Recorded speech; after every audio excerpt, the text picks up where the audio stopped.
Hello, everyone. Welcome to Policy Talks. This is a podcast series by the Bharati Institute of Public Policy at the Indian School of Business.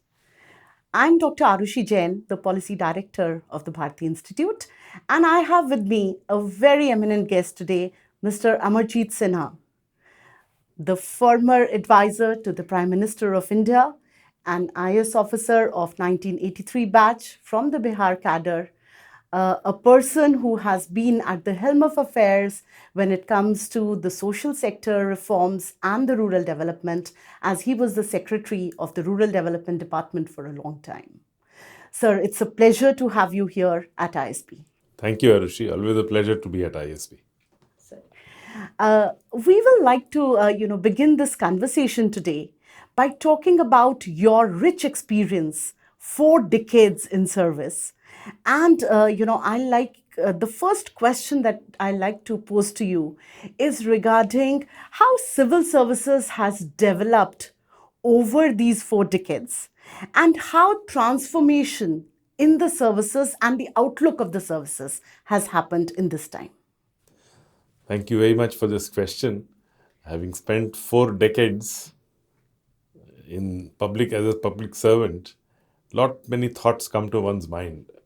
From the time when we began, in my own home state, for example, with barely 10% houses having electricity connection, walking to villages in many gram panchayats because roads were not available everywhere. A whole lot of challenges that we all faced. Over the 40 years, and again, this is a trend which I notice, just as 1991 marked a break in India's average rates of economic progress, we broke the chain of what was always referred to as typically the India's rate of growth, the 3.5%, to move up to 6 and 7%. 91 is the benchmark from where, the watershed, where you see the difference. When it comes to social development, we find similar trends emerging 2005-6 onwards, whether it is poverty reduction, whether it is decline in infant mortality, maternal mortality, and the turn of the century. So to that extent, those of us who had the privilege of being in both the periods, we see the change in our own lifetimes in terms of, and I think nobody described it better than Dr. Sudipto Mandal in a recent piece, where he went back to the village in Palamu in Jharkhand, where he had gone 40 years ago. And he records how things have changed significantly over this period, whether it was housing, whether it was toilets, whether it was roads, whether it was bank accounts of women, whether it was gas connections to households, and so on. Yes, income, employment, livelihoods, there are many challenges. While we have been able to get the better of many challenges, and that reflects even in the United Nations development programs, multidimensional poverty index, where over the last 15 years in India, 415 million persons came out of multidimensional poverty. We still have large numbers. So as I said, the stage and situation is one of the glass half full, and clearly the services do contribute to some of this transformation. Right, right, sir. So, being a practitioner, you are also an academician at heart. You write regularly for the leading newspapers. You have a book to your credit. You're coming up with a new book on the last mile. And I think that's a very important aspect when we, talk about public policy and especially the public policy implementation. Uh, Please, can you just, elaborate with some experiences, some examples on how do you broadly talk about this last mile delivery? No, in fact, Arushi, for somebody who had joined the Indian Administrative Service from a spirit of public service, I will only say there are no regrets because very fortunately I got to serve in the social sectors all my life, whether it was in the state or in the central government. Right. More so, what we find over time, and that's the reason for dabbling in academic work, because just as you know, doing without thinking is as dangerous as thinking without doing. Right. So we need a combination of the practitioner and the researcher. And from that perspective, a job of a civil servant is like the logo and the motto which is followed by one of the IT companies, applying thought. Wipro's typical motto of applying thought. The job of a civil servant is to dabble in academic work, to look at the findings of research, look at evaluations, and see which is the best public policy option available to us to achieve certain objectives. Right. I was particularly fortunate in being a part of the team that designed the Sarva Shiksha Abhiyan, the National Rural Health Mission, and the changes and innovations in the rural development space with regard to the livelihood mission, with regard to the work of the PMGSY, the work of the Pradhan Mantri Awas Yojana Gramin, and so on. And to top it all, I also was very fortunate to have an important role in pushing the pro-poor public welfare, which was about reaching gas connections through the Gram Swaraj Abhiyan in 2008. I was coordinating that effort.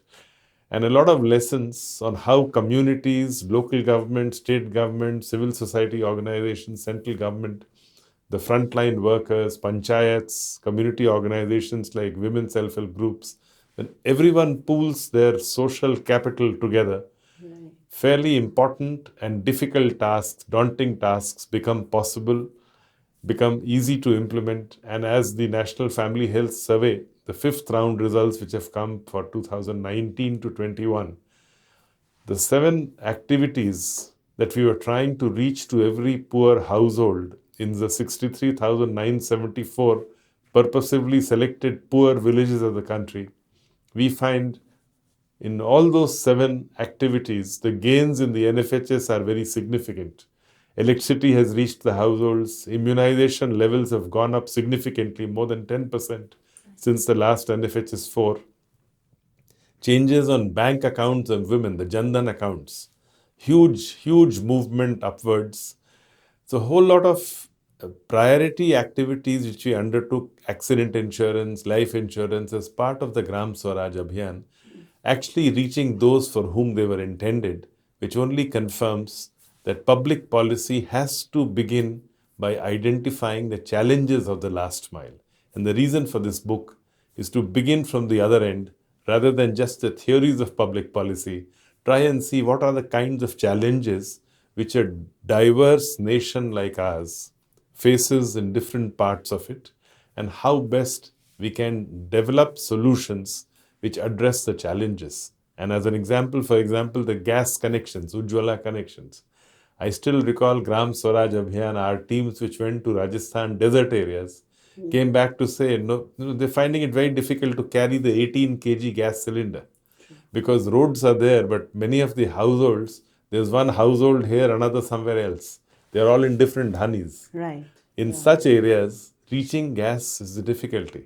And the suggestion given at that time was that why don't we have 5 kg gas cylinders in desert areas? And today that's a reality. On a large scale, the petroleum companies are making smaller gas cylinders. True. So a lot of the last mile challenge is about understanding challenges of this kind. Say the IT DBT payments. It seems as if, you press a button and everything happened. It doesn't happen like that. Getting Aadhaar details of every household, linking it to the bank account, the number of foot soldiers needed at the cutting edge level to do this. You may have IT DBT, but if I do not have that community resource person working as a bank sakhi or a banking correspondent in a village, I will not be able to pay a 90-year-old widow almost on the deathbed, her pension on her bed. It's possible today. Technology allows you that opportunity. But that's only possible if you've invested in frontline workers, community resource persons, if you've invested in the last mile, understood the challenges there, because technology is a means. It's not an end in itself. And it's very important for public policy to realize this. Right. No, really well said. I think the entire rural development and the social sector development rests on the stakeholder contribution as such. And basically, I think the stakeholders being the partners for the change. I think that's the approach that you've been Absolutely. Because that's why even in this forthcoming book, there were these 3 or 4 hypotheses which one began by just trying to understand how things were. Now, everybody commends the Kerala model of local governments and decentralization.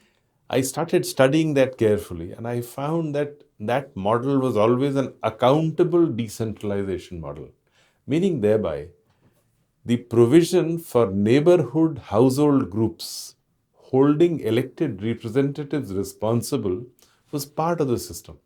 The local democracy was vibrant enough to hold elected panchayat leaders accountable to their people through their women's collectives, which is now the Kudumsri groups there. So the learning there was that in every state, wherever, and my own home state of Bihar, the Jivika Didis of the self-help groups, any village you went to in Bihar over these years, you'll find if the PDS doesn't work, what do the villagers tell you? Jivika Didi ko de dijiye ho jayega. Give it to them, they'll manage this. That confidence in community collectives and social capital, Trust. and as a countervailing presence to the elected panchayats, it improves the overall governance of panchayats. Now, this was one hypothesis which I had built. The second one, which I wanted to test through this particular book, and which stands actually completely, confirmed by all the responses which you get from states. The second was in trying to understand in a multi-sectoral frame, why is it that southern Indian states have reported lower levels of poverty than many of the northern Indian states? Right. And when you actually start studying the subject, again, what happens is academics many a time is too specialized. Yeah. So the multi-sectorality doesn't reflect in many of the findings and studies. I found 6 things made a difference when it came to the southern Indian states. First and foremost, in almost all of them at different times, much before northern Indian states, the enrollment of adolescent girls in high schools, higher secondary schools, and in colleges. Now, this is something which you find in Kerala first, then Tamil Nadu, then Karnataka, Andhra, and Telangana. True. Now, what this does is the direct correlationship between higher adolescent girl participation in higher education with decline in fertility rates. These were the states which reached the replacement level of fertility the fastest. Clearly, adolescent girls going to colleges is a sure shot reason for fertility rates to decline. The other thing is when adolescent women go out of homes, cycle together, or go out to colleges, for the first time, they have a new identity. They are no one's daughter, they are no one's sister, they are no one's mother, they are a woman unto their own. And empowered. That empowered woman, that's how the self-help group formation in southern Indian states, which we have now emulated across the country on a large scale. So the third factor clearly are these SHGs. The fourth, if the women are educated up to high school or higher education, vocational training opportunities or skill opportunities are many. Nursing schools, A&M schools, IT professionals, and so on. In some states, in Tamil Nadu and Andhra in particular, some of these facilities were well developed and evolved. Kerala was a little late on the opportunities of vocational training, but nonetheless, they had a white-collar migration out to other states, other parts of the world. So the remittance economies sustained some of those issues. But more importantly, besides these 3, the fourth point which is important is maternal and child care. When maternal and child care improves, and which is the case in many of the southern Indian states, their indices for infant mortality, maternal mortality are far superior than the rest of the country. Right. Yeah. The fifth point, which is equally important, is this issue about not only vocational and skill training. You've trained the woman, she's gone to high school, she's been to a vocational institution, fertility rates are lower. You need to provide credit. Now, easy credit is required for enterprises to grow.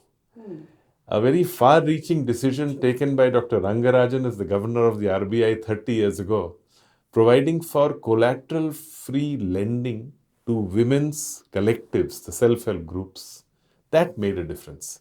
The availability of credit, access to higher education, decline in fertility, the formation of self-help groups, admission to vocational and skill courses, and strengthening of health system, primary health care, with a focus on maternal and child health.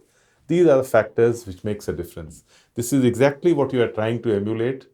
7 years ago, we had 25 million women as part of the Rural Livelihood Mission. Right. Today, we have 85 million, and most of them, states like Bihar, Jharkhand, Orissa, West Bengal, almost every village now has SHGs like the southern Indian states. My optimism spells from this because women's collectives and social capital is not merely a credit program. It's not merely a microfinance program. It's a governance transformation.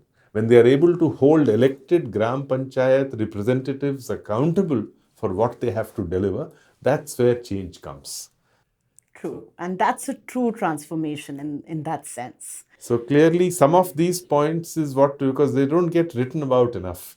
We have books on public policy which talks about what ought to be done.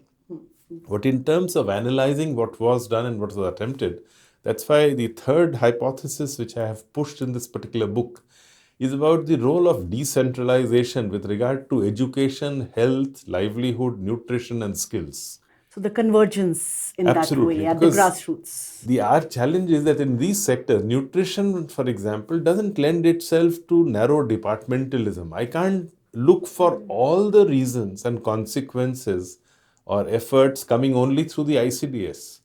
It has to be a broader platform of wider determinants. The same holds true for education. If an under 5, under 6 child is undernourished, there can be irreversible changes to learning. Whatever the teacher does in the school, it will make no difference. So clearly, these sectors, education, health, livelihood, skills, nutrition, the way they don't lend themselves to narrow departmentalism. They need a common framework at the local government level, at the accountable level. Now, if I look back, again, the fact that we neglected primary health and primary education in our initial decades of independence is very clear. We had IITs and a few IIMs, but that is not a mass education system. Right. For a mass education system, we were doing very poorly, as reflected in the 42nd round 1986-87 NSSO survey, which found that on 69.23% 6 plus females were never enrolled in a school in rural India till as late as 1986-87. The 6 plus females of all age groups. That's 40 years. That's right. Even after 4 decades of freedom, we are still, similarly, when you look at the health indicators, infant mortality, just stagnating at about 60 at the turn of the century. Look at maternal mortality ratio, 340, 360 at the turn of the century. Now, that's when, we started the Sarva Shiksha Abhiyan at the turn of the century. The 71st round NSSO data, 2014-15, for the first time, it confirmed boys or girls, rural or urban, attendance ratios up to class 8 is the same. So as many boys as girls, in fact, in most of the government elementary schools, there are more girls than boys because some of the boys have been sent to private schools by parents as well. So overall, but there's a long way to go on outcomes and quality. So clearly, Sarva Shiksha Abhiyan and the National Rural Health Mission, which focused on primary health, there we do see even a slight increase in allocation of resources from a little less than 1% to a little more than 1% GDP, public expenditure on health in India. The indicators started improving significantly. That's why when I said 2005-6 onwards, whether it is decline in infant mortality from 60 to 28, maternal mortality, we are now less than 100, we are at 97. So clearly, even minor changes, decentralized local action, untied funds at institution levels, it makes a difference when it comes to the fan. For this reason, social development, while gains have been there, but today, and that's the fourth hypothesis that I have come up with, saying that what we had been talking about, the Constitution has mandated that for us for all times, and that is local governments responsible for 29 sectors in rural areas and 18 sectors in urban areas as per the 11th and 12th schedule. Now, time has come when the accountable local governments are there because of the presence of women's collective self-help groups on a large scale. You make these community collectives work with elected representatives, you get a more accountable local government. Right. Then, along with it, you need the funds, functions, and functionaries at that level. So, clearly, our preparedness for local community action with frontline workers, with the community leaders, with the elected representatives of the panchayats, women's collectives, all these have given us the strength to move much faster on these parameters. So clearly for the years to come, if we follow a route which actually focuses on education, health, livelihood, nutrition, skills at the community level, right, we can leapfrog many of the development goals that we've set for ourselves. Thank you so much, Mr. Sinha. Such insightful, discussion. I think all the 4 points that you've just laid down with the examples are truly insightful for our audience today. And we'll get back with a new episode and a new discussion with you shortly. A pleasure.